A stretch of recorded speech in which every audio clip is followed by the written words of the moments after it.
சென்னை உயர்நீதிமன்ற உத்தரவை அடுத்து புகையிலை பயன்பாட்டுக்கு எதிரான நடவடிக்கையை சுகாதாரத்துறை தீவிரப்படுத்தியுள்ளது. இது பற்றிய கூடுதல் விவரங்களை செய்தியாளர்கள் ஸ்டாலின் மற்றும் லெனின் ஆகியோரிடம் கேட்கலாம். முதலில் ஸ்டாலின், புகையிலை பயன்பாட்டுக்கு எதிராக சுகாதாரத்துறை என்னென்ன நடவடிக்கைகளை எடுத்துள்ளது?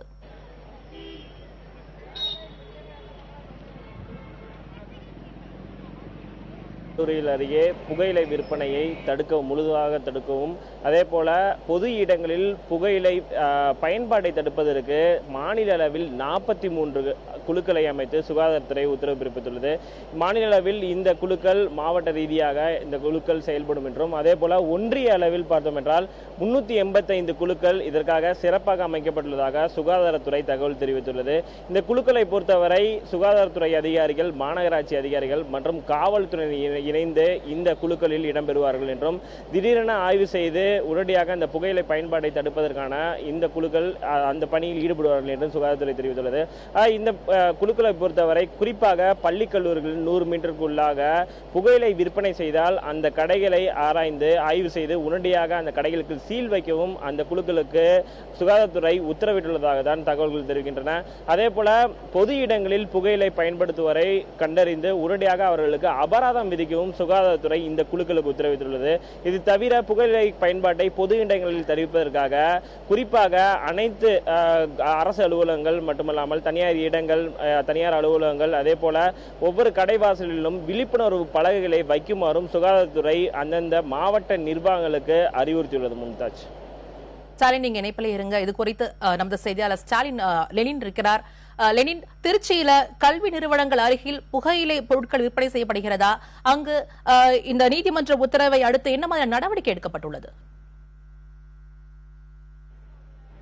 குறிப்பா திருச்சியில் இருக்கக்கூடிய கல்வி நிறுவனங்களுக்கு அருகாமையில் இருக்கக்கூடிய கடைகளிலும் சரி, அதே போல திருச்சியில் இருக்கக்கூடிய பிரதானமான பேருந்து நிலையங்களான மத்திய பேருந்து நிலையம், சத்திரம் பேருந்து நிலையம், இந்த பகுதியிலும் சரி வழக்கமாக ஏராளமான நபர்கள் புகைப்பிடித்துக் கொண்டு நிற்பதை நம்மால் காண முடியும். ஆனால் இன்று அவ்வாறான காட்சிகள் என்பது ரொம்ப அரிதாக இருந்தது. குறிப்பாக கல்வி நிறுவனங்களுக்கு அருகாமையில் இருக்கக்கூடிய கடைகளில் புகையிலை தொடர்பான சிகரெட் அது போன்ற பொருட்கள் விற்பனை செய்வது என்பது முற்றிலுமாக நிறுத்தப்பட்டிருக்கு. குறிப்பாக இன்று காலை கூட திருச்சி மாநகராட்சியினுடைய சுகாதாரத்துறை அதிகாரிகள் மாணவர்களோடு இணைந்து இந்த புகையிலை பொருட்களை பயன்படுத்துவதன் மூலமாக புற்றுநோய் வரும், எனவே இந்த பொருட்களை பொதுமக்கள் தவிர்க்க வேண்டும், அதனுடைய பயன்பாட்டை தவிர்க்க வேண்டும் என்கின்ற விழிப்புணர்வு பேரணியை நடத்தினார்கள். இந்த பேரணியில் விழிப்புணர்வு வாசகங்கள் அடங்கிய பதாகைகளை கையில் ஏந்தி சென்றார்கள். அதை நம்மால் காண முடிந்தது. அது மட்டுமல்லாமல் நேற்றும் இன்றும் மாநகராட்சியினுடைய சுகாதாரத்துறை அதிகாரிகள் கல்வி நிறுவனங்களுக்கு அருகாமையில் இருக்கக்கூடிய கடைகளில் புகையிலை மற்றும் அது தொடர்பான சிகரெட், அது தொடர்பான பொருட்கள் விற்பனை செய்யப்படுகிறதா என்பது குறித்து சோதனை நடத்தினாங்க. அந்த சோதனையில் தடை செய்யப்பட்ட பகுதிகளில் விற்பனை செய்து வந்த அந்த பொருட்களை பறிமுதல் செய்தாங்க. அதனுடைய மதிப்பு 55,000 ரூபாய் ஆகும். அதே போல சத்திரம் பேருந்து நிலையம் பகுதிகளில் பொது இடங்களில் நின்று புகைப்பிடித்த நபர்களை பிடித்து 200 ரூபாய் வரைக்கும் அபராதம் விதித்தாங்க. அந்த அடிப்படையில் ஒரு 50-60 நபர்கள் மீது அந்த அபராதம் என்பது விதிக்கப்பட்டது. குறிப்பாக அந்த அடிப்படையில் ஒரு 8,500 ரூபாய் அபராத தொகை என்பது விதிக்கப்பட்டிருக்கு. குறிப்பாக இன்று நம்ம மத்திய பேருந்து நிலையத்தில் சில பயணிகளை சந்தித்து பேசும்போது, நீண்ட தூரம் பயணிக்கிறோம், குறிப்பாக சென்னையிலிருந்து திருச்சிக்கு வருவதற்கு 8 மணி நேரம் ஆகிறது. அது போன்ற நேரங்களில் புகைப்பழக்கம் உள்ள நபர்கள் புகைப்பிடிப்பதற்கு என்று ஒரு அறையை பேருந்து நிலையத்திலேயே அரசு ஒதுக்கி கொடுக்க வேண்டும். குறிப்பாக விமான நிலையங்கள் இருப்பது போல, அதே போல சர்வதேச முதலீட்டாளர்கள் மாநாட்டின் போது தனி அறை ஒதுக்கி கொடுத்தது போல எங்களுக்கு ஒதுக்கி கொடுக்க வேண்டும் என்ற கோரிக்கையை புகைப்பிடிக்கக்கூடிய பழக்கம் உள்ளவர்கள் முன்வைக்கிறாங்க. மும்தாஜ். நீங்க இணைப்பில் இருங்க. தற்போது ஸ்டாலின், நீங்க சொல்லுங்க, பொது இடங்கள்ல புகையிலை பொருட்கள் பயன்படுத்துவோர் மீது இதுவரை என்ன நடவடிக்கை எடுக்கப்பட்டுள்ளது? மும்தாஜ், இந்த விவகாரத்தை பொறுத்தவரை மாவட்ட ரீதியாக இந்த புகையிலை பயன்படுத்துவோர், அதாவது பொது இடங்களில் புகையிலை பயன்படுத்துவோர் மீது வழக்குகள் தொடர்ச்சியாக பதிவு செய்யப்பட்டு வருகின்றன. நேற்று இரவு வரை சென்னையில் மட்டும் சுமார் 500க்கும் மேற்பட்ட வழக்குகள் பதிவு செய்யப்பட்டுள்ளன. இன்று பதிவு செய்யப்பட்ட வழக்குகளின் விவரம் இன்னும் சற்று நேரத்தில் வெளியாகக்கூடும். அதாவது இந்த விஷயத்தை பொறுத்தவரை தமிழகத்தில் இந்த பொது இடங்களில் புகையிலை பயன்படுத்துவது, அதே போல பள்ளி கல்லூரி அருகில் புகையிலை விற்பனைக்கு தடை செய்வது உள்ளிட்ட இந்த சட்டமானது 2003ஆம் ஆண்டிலிருந்தே அமலில் இருந்து வந்துள்ளது. தெரிவிக்கப்பட்டுள்ளது. அதே போல 2004ஆம் ஆண்டு உலக சுகாதார நிறுவனம் மத்திய அரசுக்கு அறிவித்தின் பேரில் 2004ஆம் ஆண்டு முதல் நாடு முழுவதும் இந்த சட்டமானது அமல்படுத்தி வந்தது. ஆனால் தமிழகத்தில் அதற்கு ஒரு ஆண்டுக்கு முன்பாகவே இந்த சட்டமானது அமலாகியுள்ளது.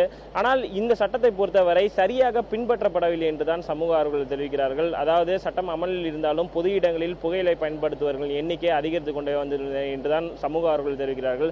ஆனால் தற்போது சென்னை உயர்நீதிமன்றம் அண்மையில் வெளியிட்டுள்ள அந்த உத்தரவுக்கு பிறகு இந்த விஷயத்தில் சுகாதாரத்துறை சார்பில் தீவிரமான நடவடிக்கை எடுக்கப்பட்டு வருகிறது. குறிப்பாக புகையிலை பயன்படுத்துவோர் தாங்கள் அந்த புகைப்பழக்கத்தை விடுவதாக அறிவித்தால் உடனடியாக அவர்களை கண்டறிந்து அவர்களுக்கான தனியாக கவுன்சிலிங் செய்வதற்கும் உள்ளிட்ட விஷயங்களையும் சுகாதாரத்துறை மேற்கொண்டுள்ளது. அதே போல சுகாதாரத்துறை சார்பில் இந்த விஷயம் தொடர்பாக நாம் தொடர்பு கொண்டு கேட்டபொழுது கடந்த 5 ஆண்டுகளில் மட்டும் சுமார் 8% குறைவாக 8% பேர் புகைப்பழக்கத்தில் இருந்து விடுபட்டார்கள் என்றுதான் சுகாதாரத்துறை சார்பில் தெரிவிக்கப்பட்டுள்ளது. மும்தாஜ். ஸ்டாலின், நீங்க இணைப்பினே இருங்க. லெனின், புகையிலை பயன்பாட்டை குறைப்பதற்கு என்னென்ன விழிப்புணர்வு ஏற்படுத்தப்பட வேண்டும் என்று மக்கள் விரும்புகிறார்கள்? குறிப்பாக பொதுமக்கள்கிட்ட இன்னும் அது குறித்த விழிப்புணர்வு இன்னும் ஏற்படலைன்னு சொல்லணும். ஏன்னா பொதுமக்கள் கல்வி நிறுவனங்களுக்கு அருகாமையில் இருக்கக்கூடிய கடைகளில் கூட இன்னும் வந்து சிகரெட்டு கேட்பதும் அந்த புகையிலை பொருட்களை வந்து கேட்கக்கூடிய பழக்கம் என்பது இன்னும் தொடர்ந்துகிட்டு தான் இருக்கு.